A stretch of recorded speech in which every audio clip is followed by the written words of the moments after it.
ಆತ್ಮೀಯರೇ, ಯಾರು ಈ ವಿಡಿಯೋವನ್ನು ಮೊದಲಿಗೆ ನೋಡುತ್ತಿರುವಿರೋ ಅವರು ದಯವಿಟ್ಟು ಅದರ ಹಿಂದಿನ ವಿಡಿಯೋಗಳನ್ನು ಸಹ ನೋಡಿರಿ. ಬುದ್ಧಸಾಗರ ಈ ಒಂದು ಚಾನಲ್ನಲ್ಲಿ ಲಭ್ಯವಿವೆ. 1 ರಿಂದ 56ರವರೆಗೆ ಅಧ್ಯಾಯಗಳನ್ನು ಪಠಿಸಿದರೆ ತಮ್ಮ ದುಃಖಗಳೆಲ್ಲ ಪರಿಹಾರವಾಗಿ ಆನಂದ ನೆಮ್ಮದಿ ಸಿಗುವುದು, ಆಸೆ ಆಕಾಂಕ್ಷೆಗಳು ಸಹ ಈಡೇರುತ್ತವೆ. ಆತ್ಮೀಯರೇ, ಶುಭವಾಗಲಿ ತಮಗೆ. ಸಿದ್ಧಾರೂಢರು ಜಾಗೃತ ದೇವರು. ತಾವು ಮನಸ್ಸಿನಲ್ಲಿ ಅಂದುಕೊಂಡದ್ದನ್ನು ಖಂಡಿತ ಈಡೇರಿಸುತ್ತಾರೆ. ಆದರೆ ಅದಕ್ಕಾಗಿ ತಮ್ಮಲ್ಲಿ ಶ್ರದ್ಧೆ ಮತ್ತು ಭಕ್ತಿ ಬೇಕಾಗಿದೆ. ಆದ್ದರಿಂದ ಸಿದ್ಧಾರೂಢರ ಈ ಚರಿತ್ರೆಯ ಬಗ್ಗೆ ಈ ಒಂದು ವಿಡಿಯೋದಲ್ಲಿ ಹೇಳುತ್ತಿರುವೆನು.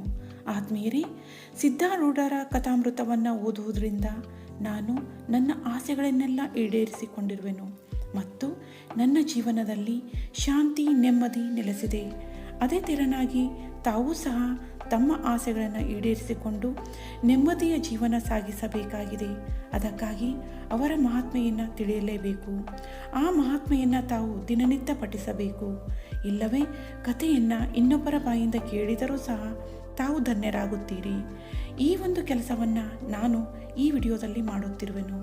ತಾವು ಕೆಲಸ ಮಾಡುವಾಗಲೂ ಸಹ ಈ ವಿಡಿಯೋವನ್ನು ಕೇಳುತ್ತಾ ಹೋದರೆ ತಾವು ಮಾಡುವ ಕೆಲಸದ ಜೊತೆಗೆ ದೇವರ ಧ್ಯಾನ ಮಾಡಿದ ಹಾಗೆ ಆಗುತ್ತದೆ. ತಮ್ಮ ಆಸೆಗಳು ಖಂಡಿತ ಈಡೇರುತ್ತವೆ. ಮೊದಲನೇ ಅಧ್ಯಾಯ ಕೇಳುವಾಗ ತಮ್ಮ ಆಸೆಗಳಾಗಲಿ ಅಥವಾ ಯಾವುದೇ ಒಂದು ಸಂಕಲ್ಪವನ್ನು ಮಾಡಿರಿ. ಅದು 56ನೇ ಅಧ್ಯಾಯ ಮುಗಿಯುವುದರೊಳಗಾಗಿ ತಾವು ಮಾಡಿದ ಸಂಕಲ್ಪ ಈಡೇರುತ್ತದೆ.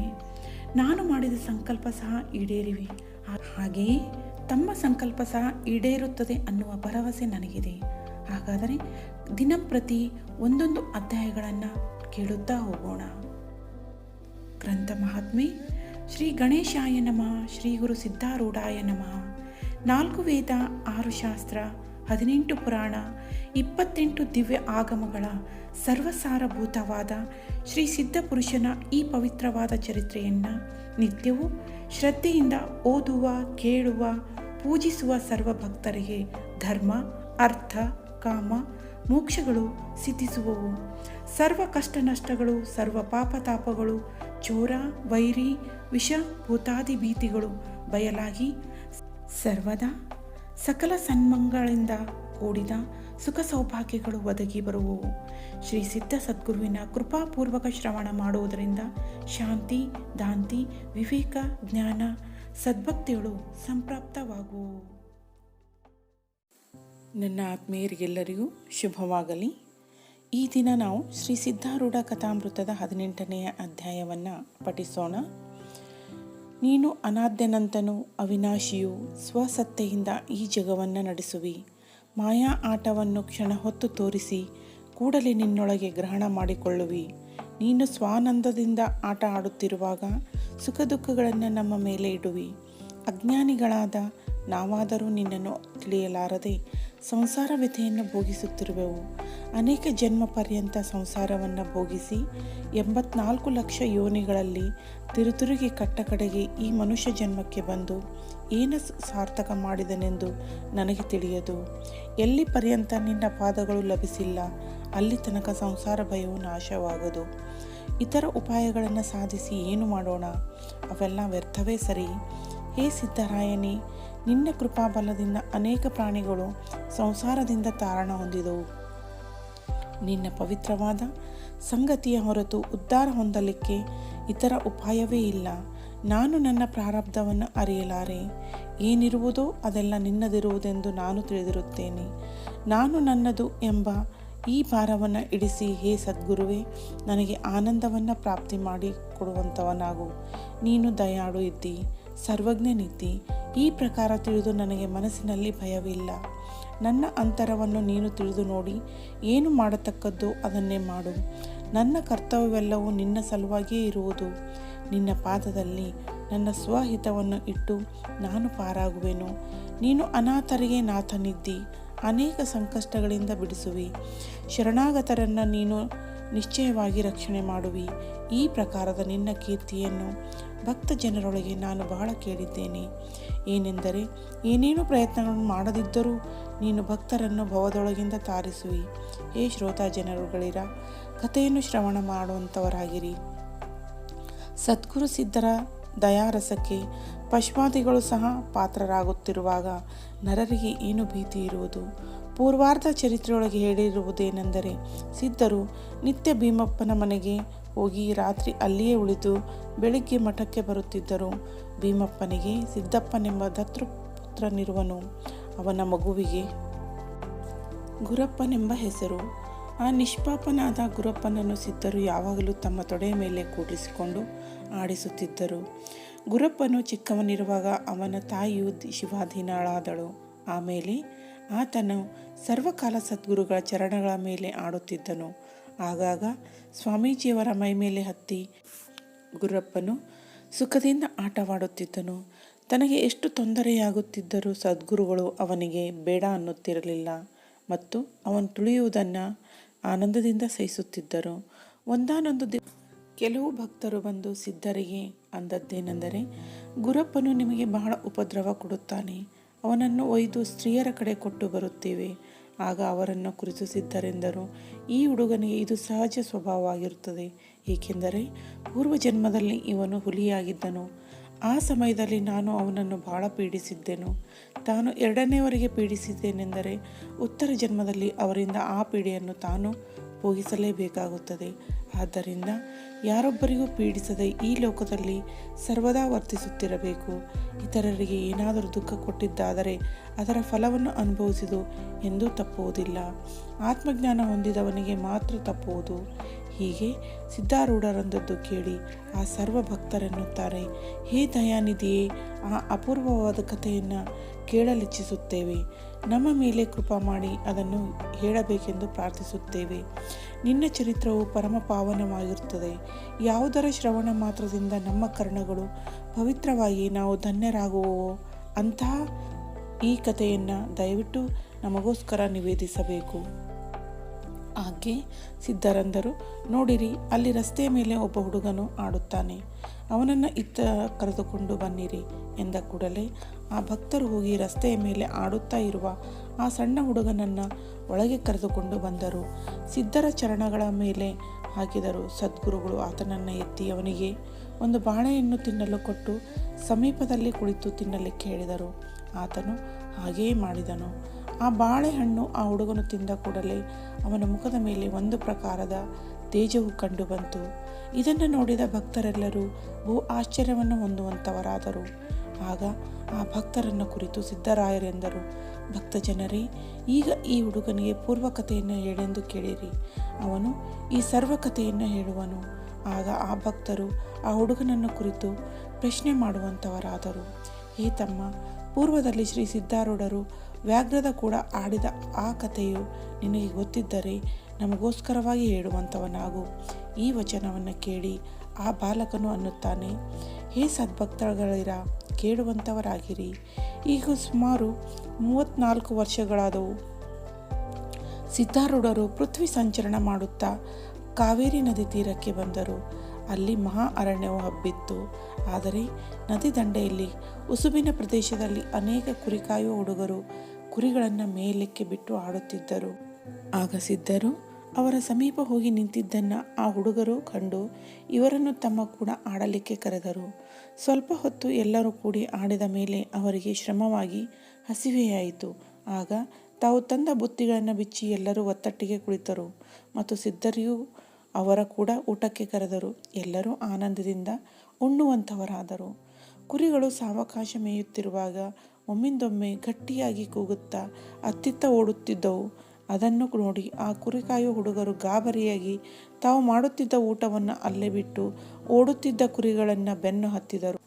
ಕುರಿಗಳು ಯಾಕೆ ಓಡಿದವು ಅಂತ ಯಾರಿಗೂ ಗೊತ್ತಾಗದೆ ಎಲ್ಲರೂ ಓಡತೊಡಗಿದರು. ಆ ಕುರುಬರು ಕೂಡ ಸಿದ್ಧರು ಎದ್ದು ಭಯದ ಕಾರಣವನ್ನು ತತ್ಕಾಲ ತಿಳಿದುಕೊಂಡರು. ಒಂದು ವ್ಯಾಘ್ರವು ಸಮೀಪದ ಒಂದು ಕಂಠಿಯೊಳಗೆ ಕುಳಿತುಕೊಂಡಿತ್ತು.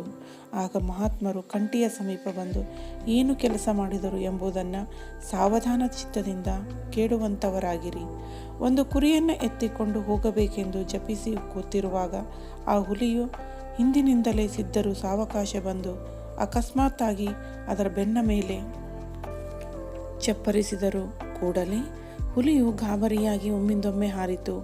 ಆದರೆ ಸಿದ್ಧರು ಅದರ ಬೆನ್ನ ಹತ್ತಿ ಹೋಗಿ ಅದರ ಕಿವಿಯನ್ನು ಗಟ್ಟಿಯಾಗಿ ಇಡಲು ಅದು ಶಕ್ತಿಪಾತವಾಗಿ ಸುಮ್ಮನೆ ನಿಂತಿತು. ಆಗ ಸಿದ್ಧರು ಅದರ ಬೆನ್ನ ಮೇಲೆ ಹತ್ತಿ ಆ ಕುರಿ ಕಾಯುವ ಹುಡುಗರಿಗೆ ಕೂಗಿ ಇತ್ತ ಬನ್ನಿರೆಂದು ಕರೆದರು. ಇದನ್ನು ನೋಡಿ ಆ ಹುಡುಗರು ಓಡುವುದನ್ನು ಬಿಟ್ಟು ನಿಂತರು. ಸಿದ್ಧರ ಸಣ್ಣ ಮೂರ್ತಿಯು ಆ ಮಹಾವ್ಯಾಘ್ರದ ಬೆನ್ನ ಮೇಲೆ ಕೂತಿದ್ದು ನೋಡಿ ಅವರು ಆಶ್ಚರ್ಯಚಕಿತರಾದರು. ಆದರೆ ಮನಸ್ಸಿನೊಳಗೆ ಹುಲಿಯ ಭಯವಿತ್ತು. ಆಗ ಮಹಾತ್ಮರು ಆ ಹುಡುಗರು ನಿಂತಲ್ಲಿ ಹೋಗುವಂತೆ ಆ ಹುಲಿಯನ್ನು ಪ್ರೇರೇಪಿಸುವಂಥವರಾದರು.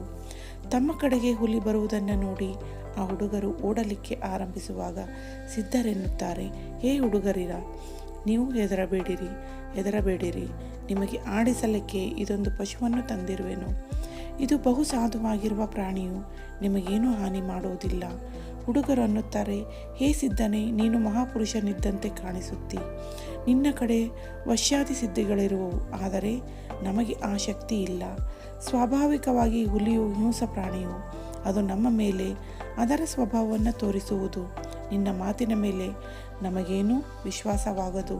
ಮನಸ್ಸಿನಲ್ಲಿ ಬಹಳ ಭಯವಾಗುತ್ತದೆ. ಆಗ ಮಹಾತ್ಮರು ಏನು ಮಾಡಿದರೆಂದರೆ, ಒಬ್ಬ ಹುಡುಗನನ್ನು ಬಲಾತ್ಕಾರದಿಂದ ಹಿಡಿದು ಆ ಹುಲಿಯ ಬೆನ್ನ ಮೇಲೆ ಕೂಡಿಸಿದರು. ಆಗ ಎಲ್ಲ ಹುಡುಗರು ನೋಡುತ್ತಿದ್ದರು. ಹುಲಿಯಾದರೂ ಮೋರೆ ಕೆಳಗೆ ಮಾಡಿ ಸ್ವಸ್ಥವಾಗಿ ನಿಲ್ಲುವಂಥದ್ದಾಯಿತು. ಕೆಲವು ಹೊತ್ತಿನವರೆಗೂ ಹುಡುಗರು ನೋಡಿದ ಮೇಲೆ ಅವರಿಗೆ ಧೈರ್ಯವಾಯಿತು. ಆಮೇಲೆ ಅವರು ಸಂತೋಷದಿಂದ ಆ ಹುಲಿಯ ಹತ್ತಿರ ಬಂದು ಎಲ್ಲ ಭೀತಿಯನ್ನು ಬಿಟ್ಟು ಅದರ ಕೂಡ ನಾನಾ ಪ್ರಕಾರ ಆಡುವಂಥವರಾದರು. ಪ್ರತಿದಿನವೂ ಹುಡುಗರು ಕುರಿಗಳನ್ನು ಮೇಯಿಸಲಿಕ್ಕೆ ಕರಕೊಂಡು ಬಂದಾಗ ಹುಲಿಯಾದರೂ ಅಡವಿಯೊಳಗಿಂದ ಅವರ ಕೂಡ ಆಡಲಿಕ್ಕೆ ಬರುತ್ತಿತ್ತು. ಸಿದ್ಧರು ನಿತ್ಯ ಹುಲಿಯ ಮೇಲೆ ಕೂತಿರುವಾಗೆ ಹುಡುಗರು ಅದನ್ನು ಹೊಡೆಯುತ್ತಿದ್ದರು. ಸಿದ್ಧರಿಗೆ ಅದರ ಮೇಲೆ ಬಹು ಪ್ರೀತಿಯುಂಟಾಗಿ ಆಗಾಗ್ಗೆ ಅದರ ಮುಖವನ್ನು ಮಮತೆಯಿಂದ ಹಿಡಿದು ಕೈಯಾಡಿಸುತ್ತಿದ್ದರು. ಹೀಗಿರುತ್ತಾ ಒಂದಾನೊಂದು ದಿವಸ ಒಬ್ಬ ಬೇಟೆಗಾರನು ಈ ವರ್ತಮಾನವನ್ನು ಕೇಳಿ ಆ ಹುಲಿಯನ್ನು ಕೊಲ್ಲುವ ಉಪಾಯವನ್ನು ಚಿಂತಿಸುವವನಾದನು. ಅಪ್ರಯಾಸದಿಂದ ಹುಲಿಯು ಸಿಕ್ಕುತ್ತಿರುವಾಗ ಅಡಗಿ ದಾರಿಯೊಳಗೆ ಕುಳಿತುಕೊಂಡು ಅದನ್ನು ಕೊಲ್ಲಬೇಕು, ಅದರ ಚರ್ಮವನ್ನು ಸರ್ಕಾರದವರಿಗೆ ಕೊಟ್ಟರೆ ಬಹಳ ಇನಾಮು ಸಿಗುವುದು ಹೀಗೆಂದು ಒಂದು ದಿನ ತುಪಾಕಿ ತಕ್ಕೊಂಡು ಬಂದು ಆ ಹುಲಿ ಬರುವ ದಾರಿಯಲ್ಲಿ ಒಂದು ಕಂಟಿಯಲ್ಲಿ ತುಪಾಕಿ ಬಾರು ಮಾಡಿ ಅವಿತುಕೊಂಡು ಕುಳಿತನು. ಅದೇ ಸಮಯದಲ್ಲಿ ಹುಡುಗರು ಕುರಿಗಳನ್ನು ತೆಗೆದುಕೊಂಡು ಬಂದರು. ಸಿದ್ಧಾರೂಢರ ಅವರ ಕೂಡ ಇದ್ದರು. ಹುಡುಗರ ನಿತ್ಯದಂತೆ ಕುರಿಗಳನ್ನು ಮೇಯಲಿಕ್ಕೆ ಬಿಟ್ಟು ಉಸುಬಿನ ಮೇಲೆ ಆಡಲಾರಂಭಿಸಿದರು. ಆಡುತ್ತಿರುವ ಆ ಹುಡುಗರನ್ನು ನೋಡಿ ಆ ಹುಲಿಯು ಆನಂದದಿಂದ ಸಿದ್ಧರ ಕಡೆ ನೋಡುತ್ತಾ ನಿಶಂಕ ಚಿತ್ತದಿಂದ ಅಡವಿಯೊಳಗಿಂದ ಬರುತ್ತಿತ್ತು. ಆ ಶಿಕಾರಿಯವನಾದರೂ ವ್ಯಾಘ್ರವು ಮುಂದೆ ನೋಡುತ್ತಾ ಹೋಗುತ್ತಿರುವಾಗ ತನಗೆ ಸಮೀಪಿಸಿದ ಕೂಡಲೇ ಗುರಿ ಹಿಡಿದು ತುಪಾಕಿ ಹಾರಿಸಿದನು. ಗುಂಡು ಹುಲಿಯ ಕೊರಳಿಗೆ ತಾಕಿ ಅದು ತತ್ಕ್ಷಣವೇ ಹಾರಿತು. ಹಾರುವಾಗ ಹುಲಿಯು ಆ ಬೇಟೆಗಾರನನ್ನು ನೋಡಿ ಅವನ ಮೈಮೇಲೆ ಬಿದ್ದು ಅವನನ್ನು ತೆಕ್ಕೆ ಹಾಕಿ ಹಿಡಿದು ಅವನ ಹೊಟ್ಟೆಯನ್ನು ಸೀಳಿತು. ಆ ಕೂಡಲೇ ಇಬ್ಬರು ನಿಶ್ಚೇಷ್ಟಿತರಾಗಿ ನೆಲಕ್ಕೆ ಬಿದ್ದರು. ಆ ಕ್ಷಣವೇ ಅದನ್ನೆಲ್ಲ ನೋಡಿದ ಸಿದ್ಧರು ಮತ್ತು ಹುಡುಗರು ಇವರು ಬಿದ್ದ ಸ್ಥಾನಕ್ಕೆ ಓಡಿ ಬಂದರು. ಮಹಾತ್ಮರು ವ್ಯಾಘ್ರದ ಹತ್ತಿರ ಬಂದು ನೋಡುವಾಗ ಅದು ಮೆಲ್ಲಗೆ ಮಸ್ತಕವನ್ನು ಎತ್ತಿ ಆತನ ಪಾದದ ಮೇಲೆ ಇಟ್ಟಿತು. ಹುಲಿಯ 2 ಕಣ್ಣುಗಳಿಂದ ನೀರು ಸುರಿಯುತ್ತಿತ್ತು. ಇದನ್ನು ಸಿದ್ಧರು ನೋಡಿ ಬಹಳ ಅಂತಃಕರಣಯುಕ್ತರಾಗಿ ತಮ್ಮ ಹಸ್ತದಿಂದ ಆ ಮಸ್ತಕವನ್ನೆತ್ತಿ ತಮ್ಮ ತೊಡೆಯ ಮೇಲಿಟ್ಟುಕೊಂಡು ಬಹಳ ದುಃಖದಿಂದ ಅನ್ನುತ್ತಾರೆ, ಹೇ ನನ್ನ ಪ್ರಿಯ ಸಖನೇ, ಜೀವದ ಮಿತ್ರನೇ, ಈಗ ನೀನು ಈ ದೇಹವನ್ನು ತ್ಯಜಿಸುವಿ. ಆದರೆ ಮುಂದೆ ನಿನಗೆ ಮನುಷ್ಯ ಜನ್ಮ ಪ್ರಾಪ್ತಿಯಾಗುವುದು. ಆ ಸಮಯದಲ್ಲಿ ನೀನು ಯಾವಾಗಲೂ ನನ್ನ ಅಂಗಸಂಗದಲ್ಲಿ ಇದ್ದು ಆಡುತ್ತಿರುವಿ. ಈಗ ಶಾಂತನಾಗು. ಈ ಪ್ರಕಾರ ಅಂದು ಸಿದ್ಧರು ತಮ್ಮ ಹಸ್ತವನ್ನು ಹುಲಿಯ ಮಸ್ತಕದ ಮೇಲೆ ಇಟ್ಟರು.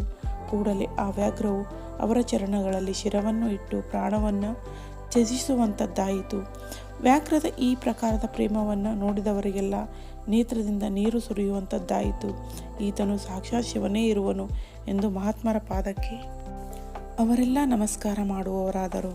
ಇತ್ತ ಮೂರ್ಛಾಗತನಾಗಿ ಬಿದ್ದ ಬೇಟೆಗಾರನು ಕೆಲವು ಹೊತ್ತಿನ ಮೇಲೆ ಎಚ್ಚರವಾದನು. ಆದರೆ ಆತನಿಗೆ ಅಶಕ್ತಿಯಿಂದ ಏಳಲಿಕ್ಕೆ ಆಗಲಿಲ್ಲ. ಹೊಟ್ಟೆಯೊಳಗಿಂದ ಬಹಳ ರಕ್ತ ಹರಿಯುತ್ತಿತ್ತು. ಆಕೆ ಸಿದ್ಧರು ಆತನ ಸಮೀಪ ಬಂದು ತಮ್ಮ ಉತ್ತರೀಯ ವಸ್ತ್ರದಿಂದ ಆತನ ಹೊಟ್ಟೆಯನ್ನು ಕಟ್ಟಿ ರಕ್ತ ಪ್ರವಾಹ ನಿಲ್ಲಿಸಿದರು. ಕೆಲವು ಹುಡುಗರು ಗ್ರಾಮದೊಳಗೆ ಹೋಗಿ ಜನರನ್ನು ಕರೆದುಕೊಂಡು ಬಂದರು. ಸಿದ್ಧರು ಆ ಜನರನ್ನು ಕುರಿತು ಅನ್ನುತ್ತಾರೆ, ಈತನನ್ನು ಗ್ರಾಮಕ್ಕೆ ಕರೆದುಕೊಂಡು ಹೋಗಿರಿ. ಇವನು ಸಾಯಲಿಕ್ಕಿಲ್ಲ, ಆದರೆ 6 ತಿಂಗಳ ತನಕ ಹಾಸಿಗೆ ಹಿಡಿದು ಬೀಳುವನು. ಗಾಯದ ವ್ಯಥೆ ಅಲ್ಲಿ ತನಕ ಅವನನ್ನು ಬಿಡುವುದು. ಆತನನ್ನು ಜಾಗ್ರತೆಯಿಂದ ರಕ್ಷಿಸಿರಿ. ಸಿದ್ಧರ ಈ ಮಾತನ್ನು ಕೇಳಿ ಅವರು ಆಶ್ಚರ್ಯಚಕಿತರಾಗಿ ಈತನು ಯಾರೋ ಮಹಾತ್ಮನಿದ್ದಾನೆಂದು ತಿಳಿದು ಸಿದ್ಧರ ವಚನದಂತೆ ನಡೆಸಿದರು. ಹಾಗೆಯೇ ಸಿದ್ಧರು ಮುಂದೆ ಪೃಥ್ವಿ ಸಂಚರಣೆಗೋಸ್ಕರ ತೆರಳುವಂಥವರಾದರು. ಹೇ ಸದ್ಭಕ್ತಗಳಿರ, ಈ ಪೂರ್ವಕತೆ ಮುಗಿಯಿತು. ಮಹಾತ್ಮರ ಅಂಗಸ್ಪರ್ಶದಿಂದ ಮಹಿಮೆಯಿಂದ ಆ ವ್ಯಾಘ್ರರಾಜನು ಮನುಷ್ಯ ಯೋನಿಯನ್ನು ಹೊಂದಿರುವನು. ಆತನೇ ಈ ಜನ್ಮದಲ್ಲಿ ಗುರಪ್ಪನಿದ್ದಾನೆಂದು ನಿಶ್ಚಯವಾಗಿ ತಿಳಿಯುವಂಥವರಾಗಿರಿ. ಪೂರ್ವ ಸಂಸ್ಕಾರದಿಂದ ಈಗ ಈತನು ಮಹಾತ್ಮರ ಮೈಮೇಲೆ ಆಡುತ್ತಿದ್ದಾನೆ. ಹೇ ಸದ್ಭಕ್ತಗಳಿರ, ನೀವು ವಿಚಾರಿಸಿದಂಥ ಕತೆ. ಹೀಗೆ ಹೇಳಿ ಆ ಬಾಲಕನು ಸುಮ್ಮನಾದನು. ಆಗ ಆ ಅಮಳರಾದ ಸದ್ಭಕ್ತರು ಅವನನ್ನು ಕುರಿತು ಕೇಳುತ್ತಾರೆ, ಹೇ ಬಾಳ, ನಿನಗೆ ಈ ಕಥೆಯು ಯಾವ ಪ್ರಕಾರ ವಿದಿತವಾಯಿತು ಎಂದು ನಮಗೋಸ್ಕರ ಹೇಳುವಂಥವನಾಗು ಅಂದದ್ದು ಕೇಳಿ ಹುಡುಗನೆನ್ನುತ್ತಾನೆ, ಕೇಳುವಂಥವರಾಗಿರಿ. ಹೇ ಸದ್ಭಕ್ತರುಗಳಿರ, ಶ್ರೀ ಸಿದ್ಧಾರೂಢರ ಕೃಪಾಬಲದಿಂದ ಈ ಚರಿತ್ರವು ನನ್ನ ಕಣ್ಣ ಮುಂದೆ ಬಂದು ನಾನು ನೋಡುತ್ತಲಿದ್ದು ನನ್ನಿಂದ ತಿಳಿಯಲ್ಪಟ್ಟಿತು. ಈ ಪ್ರಕಾರ ಅಂದು ಆ ಬಾಲಕನು ತುಷ್ಣೀಂ ಸ್ಥಿತಿಯನ್ನು ಹೊಂದುವಂಥವನಾದನು.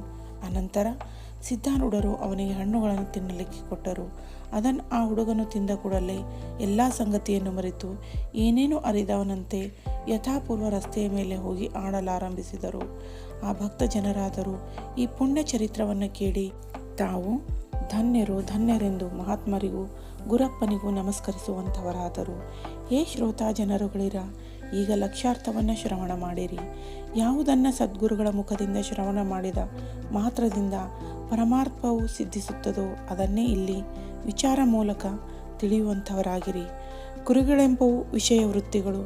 ಕುರಿ ಕಾಯುವವರೇ ಅಜ್ಞರಾದ ಜೀವರುಗಳು.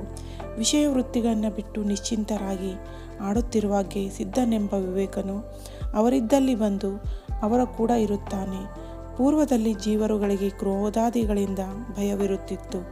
ಈಗ ವಿವೇಕ ಬಂದ ಮೇಲೆ ಕ್ರೋಧದ ಭೀತಿ ಎಲ್ಲಿಂದ ಬರಬೇಕು? ಒಂದಾನೊಂದು ಕಾಲದಲ್ಲಿ ಮಹಾಕ್ರೂರನಾದ ಕ್ರೋಧನು ಬರುವಂಥವನಾದನು. ಆಗ ಎಲ್ಲ ವೃತ್ತಿಗಳು ದೂರ ಓಡಿ ಹೋದವು. ಕೂಡಲೇ ವಿವೇಕನು ಹೋಗಿ ಆ ಕ್ರೋಧವನ್ನು ಆವರಿಸಿಕೊಂಡನು.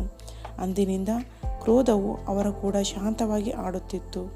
ಹೀಗಿರುತ್ತಾ ಒಮ್ಮೆ ವೈರಾಗ್ಯವೆಂಬ ಬೇಡನು ಅಕಸ್ಮಾತ್ತಾಗಿ ಬಂದು ಆ ಕ್ರೋಧನನ್ನು ಕೊಂದೇ ಬಿಟ್ಟನು.